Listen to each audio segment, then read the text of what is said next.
Halo sahabat Yes, salam hebat luar biasa. Selamat datang di channel Kami Bisa, Anak Indonesia Pasti Bisa. Oke teman-teman, jadi hari ini kita akan membahas yang seru-seru, yaitu usaha apa yang bisa membuat kita pasti sukses dan berhasil setelah yang satu ini.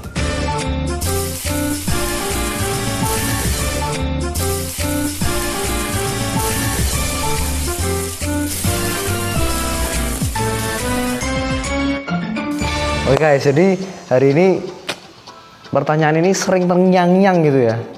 Banyak yang masuk di kolom komentar, di DM saya, Pak Vino, saya ini bingung mau usaha apa. Saya ini mau bisnis apa tuh bingung Pak. Terus usaha apa ya Pak yang pasti saya kalau bikin, saya geluti, saya pasti sukses. Nah ini pertanyaan yang klise gitu ya teman-teman ya. Tapi sebelumnya teman-teman jangan lupa klik subscribe dan aktifkan loncengnya. Terima kasih. Jadi jawabannya simpel teman-teman, yaitu berbisnis atau berdagang, titik. Pasti ada, wah Pak Vino saya juga tahu kalau itu ya kan, saya juga udah ngerti kalau ngomongin cuman kayak gitu doang gitu kan. Oke, kita kan bahas lebih detail teman-teman ya tentang berbisnis dan berdagang. Rata-rata orang, bukan rata-rata orang ya, 74% orang bisa berhasil sukses secara finansial, secara ekonomi karena menjadi seorang pengusaha atau pedagang. Nah sebetulnya karena kita menjadi seorang pedagang itu kita akan bisa mendapatkan penghasilan tak terbatas teman-teman. Jadi kita bisa menentukan omset kita berapa, penghasilan kita berapa dari produktivitas kita gitu ya. Dan sebetulnya definisinya apa sih seorang penjual atau pedagang ini, definisinya apa? Simpelnya gini, kita ini bisa menemukan celah ya, kita menemukan celah atau kesempatan untuk bisa menemukan supplier atau penjual ke konsumen kita. Ya, konsumen atau customer kita. Jadi sebetulnya mudah sekali, simpelnya tuh ada yang jual, ada yang beli. Kita ini cuma menemukan yang jual sama yang beli nih. Nah, oke. Jadi Anda bisa paham dulu. Oh, saya ini berarti sebagai penemu ya, sebagai penengah antara penjual dan pembeli. Ya itu sudah disebut entrepreneur atau pengusaha atau pedagang teman-teman. Jadi ada 5 cara pemasaran teman-teman, dari bagaimana menemukan supplier dengan konsumen kita. Ya, karena di masa ini kita lihat banyak sekali sistem yang baru gitu ya, sistem pemasaran yang baru, sehingga kita harus update gitu ya. Yang pertama yaitu dengan e-commerce, ya kan? E-commerce itu berarti kan kita menemukan konsumen kita di internet gitu ya, di online. Jadi ketika ada satu lapak gitu ya, kalau dulu kan pasarnya pasar ketemu orang, pasarnya di pinggir jalan atau pasarnya ya ada satu tempat pasar khusus gitu kan, orang datang. Nah ini beda, ini pasarnya di online gitu ya, pasarnya di internet, sehingga orang-orang berbondong-bondong masuk ke pasar itu pengen beli sesuatu gitu kan. Nah ini namanya e-commerce. Dan ya contohnya marketplace yang ada di Indonesia itu ada Tokopedia, ada Bukalapak, ya kan, ada Lazada, ada Shopee dan lain-lain teman-teman. Nah itulah namanya e-commerce. Yang kedua teman-teman yaitu franchise atau waralaba. Jadi kalau kita lihat waralaba seperti McDonald ya kan, ada waralaba kebab, waralaba kafe, waralaba kopi, ya kan, itu franchise. Jadi dimana membuka cabang usahanya gitu ya. Orang membeli, bukan membeli, orang menjual hak usahanya, ya kan, sehingga orang bisa mendapatkan fasilitas yang sama, mendapatkan bisnis yang sama gitu kan, dan akhirnya bisa sukses bersama-sama gitu teman-teman. Nah ini namanya franchise atau kemitraan seperti itu. Oke. Yang ketiga yaitu sistem distribusi. Nah ini seperti apa ya, seperti gerai besar gitu ya, ada tempat besar di mana itu jalur distribusinya masuk ke sana. Jadi semua mungkin nih ada orang jual sabun ya kan, masuk ke tempat besar seperti itu ya. Ini dinamakan, ada yang dinamakan convenience stores, atau mungkin kalau sekarang kita sebut hypermarket gitu ya. Jadi ini tempat yang besar ya kan, sudah ada wadahnya, tinggal produknya ditaruh di situ semua dan orang bisa datang ya kan. Kalau di Indonesia ini contohnya ada Carrefour ya kan, ada Hypermart. Kalau yang mungkin yang agak kecil gitu teman-teman ya, atau yang disebut convenience store, itu seperti Indomaret, Alfamart. Nah itu bisa menemukan konsumen dengan supplier ya kan. Dan ini marak sekali di Indonesia, sangat banyak. Yang keempat teman-teman yaitu sistem pemasaran jaringan aplikasi. Jadi Ya, Anda tahulah seperti Gojek, ya kan, Grab. Mereka menggunakan aplikasi untuk bisa menemukan ya supplier dengan konsumen gitu kan. Konsumennya cari ojek, nggak tahu kemana, mereka cari di Gojek atau di Grab gitu kan. Contohnya apa lagi teman-teman? Contohnya Traveloka, ya kan. Orang mau berpergian, ya kan, atau mungkin mau beli tiket hotel, ya kan, mau check-in di hotel, bingung nemukannya di mana. Nah, Traveloka sebagai penyedia supplier dengan konsumen seperti itu. Sistem pemasaran yang kelima teman-teman, yaitu ini kontroversi gitu ya, banyak kontroversinya, yaitu sistem MLM atau multi level marketing. Ya, namanya aja multi level gitu ya, jadi berjenjang itu, pemasaran yang berjenjang. Dan di Indonesia ini kenapa banyak sekali yang mungkin kontroversi gitu ya. Karena apa? Karena banyak disalahgunakan teman-teman. Jadi banyak orang yang menyalahgunakan tanda kutip MLM ini.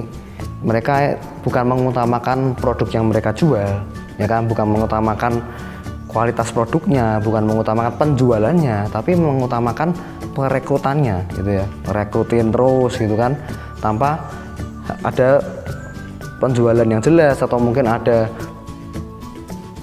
kualitas produk yang jelas, lalu pemahaman produk yang betul. Ya, mereka tidak mengutamakan itu. Yang jelas adalah bonusnya sekian, ya kan. Yang dijual tuh iming-imingnya.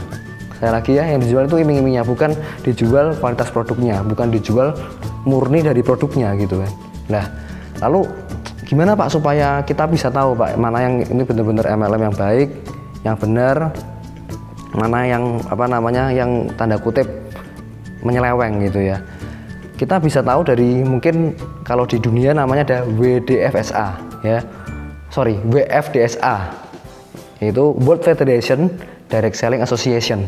Jadi di situ ada mewadahi para direct seller ya, direct selling untuk punya satu komunitas gitu ya. Ini berarti yang resmi gitu, teman-teman. Lalu yang kalau di Indonesia kita punya cabangnya gitu ya, punya anak organisasinya namanya APLI gitu ya, APLI, Asosiasi Penjualan Langsung Indonesia. Jadi kalau ada beberapa mungkin perusahaan yang mengatasnamakan inilah keren lah ya kan, ini iming-imingnya itu dapat macam-macam, nanti bisa beli kapal pesiar dan lain-lain. Tapi kalau nggak masuk namanya APLI, berarti ini belum, tanda kutip belum resmi dari pemerintah teman-teman. Ya, jadi kita harus berhati-hati gitu kan. Dan sebetulnya nih usaha ini udah 70 tahun nih teman-teman, 70 tahun yang lalu direct selling ini atau multi level marketing ini teman-teman udah ada gitu ya, sudah terjadi gitu. Banyak orang yang akhirnya mendapatkan keuntungan ya, mendapatkan kehidupan yang lebih baik dari MLM ini gitu kan. Dan di Amerika sendiri, ini diawali dari Amerika teman-teman. Jadi negara Amerika ada satu usaha gitu ya, mereka tuh pengen bikin satu suplemen ya kan, satu makanan sehat. Mereka punya kebun sendiri. Jadi mereka punya kebun sendiri, mereka tanam sendiri, dan mereka mau jualan ya kan. Tapi mereka mau jualnya lewat mulut ke mulut.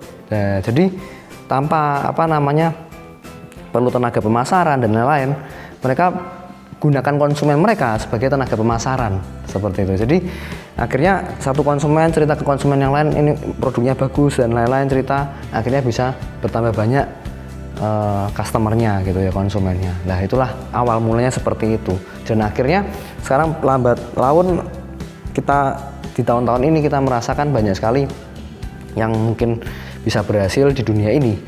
Tetapi ya itu tadi, banyak sekali yang menyelewengkan. Ya kan, akhirnya sistem ini menjadi kontroversi teman-teman. Namanya aja kan tadi kan Asosiasi Penjualan Langsung Indonesia gitu ya, APLI organisasinya gitu kan. Nah, penjualan langsung, jadi harus mengutamakan penjualan langsung, oke? Bukan asosiasi perekrutan langsung. Banyak orang tuh APLI-nya disingkat Asosiasi Perekrutan Langsung Indonesia, bukan penjualan. Nah, jadi kalau kita mau membedakan teman-teman, paling kita simpelnya, sederhananya, Anda lihat yang ditawarkan kepada Anda itu iming-imingnya dulu ya. Mereka menjual iming-imingnya atau menjual tanda kutip enak-enaknya, atau mereka menjual betul-betul murni dari produknya. Memang produknya ini berkualitas, memang produknya ini bagus, produknya ini bermanfaat. Dan paling mudah lagi kita lihat adalah lebih banyak mana jumlahnya antara reseller dengan konsumennya.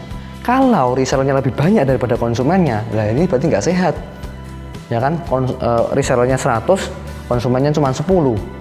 Berarti kita mau jual kemana? Konsumennya cuma 10 gitu kan? Tapi kalau yang bagus adalah resellernya 10, konsumennya 1000 misalnya gitu. Jadi lebih banyak yang pakai daripada yang menjadi penjual, tenaga penjual. Nah itu hukumnya seperti itu teman-teman. Jadi kalau Anda lihat di mana ada sistemnya yang cuma mengutamakan yang penting ayo rekrut ya kan, yang penting ikut, yang penting ayo bisa jualan ya kan, tanpa jualan, waduh lah itu. Saya tuh paling apa ya, paling bingung kalau ada ngomong seorang entrepreneur ya kan, padahal sebetulnya sistem MLM ini adalah salah satu sistem dari sistem pemasaran sebetulnya. Tidak ada yang salah dengan sistem pemasaran ini gitu ya.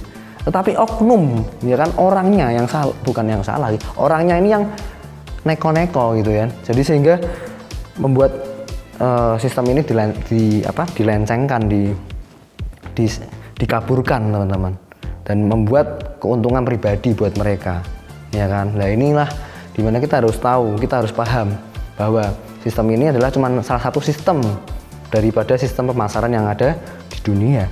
Dan saya juga sangat merekomendasikan teman-teman ya, sistem MLM atau multi level marketing ini, kalau Anda memang harus tahu ya jelas produknya kayak apa, perusahaannya seperti apa, kalau perlu kita juga tahu pendirinya siapa, kita harus tahu jelas semuanya sehingga kita bisa mulai dari mulai dari hal yang kecil gitu ya, modal yang sangat kecil, karena di sistem ini bisa memampukan kita untuk bisa memulainya dari hal yang kecil gitu ya, dari modal yang sangat minim.